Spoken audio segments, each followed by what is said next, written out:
Apple iPhone SE 3 rendering leak shows iPhone XR revival. New renders emerged today that purport to show off the Apple iPhone SE 3. The renders, from 10 Tech Review and leaker David Kowalski, show off an iPhone that looks a lot like the iPhone XR, but in the same body as the iPhone 8 style iPhone SE. Now, there are some caveats here, but let's dive into what the leak says first. According to the new leak, this year's phone SE will be a redesign of the 2020 version and look more like a cross between that and an iPhone XR. It'll still have a small and compact body, but it'll drop the bezels and adopt the notch, likely with Face ID replacing Touch ID. Going off the renders, it looks like a budget iPhone 13 mini more than anything. However, more reputable sources including Bloomberg's Mark Gurman and Apple analyst Minkai Kuo say that while Apple is expected to launch an iPhone SE this year, it's not getting any big changes. The company is expected to launch a larger iPhone SE next year with the same design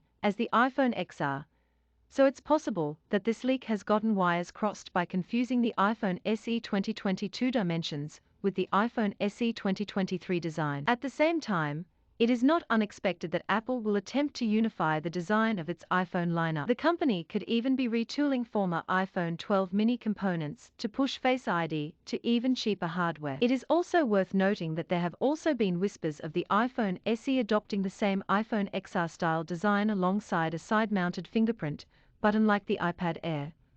But we'll have to wait till March or April to find out for certain. Whatever the case, this isn't the only Apple redesign that's on the menu. The company is said to be planning to drop the notch from the iPhone 14 this year despite just having adopted it on the MacBook Pro.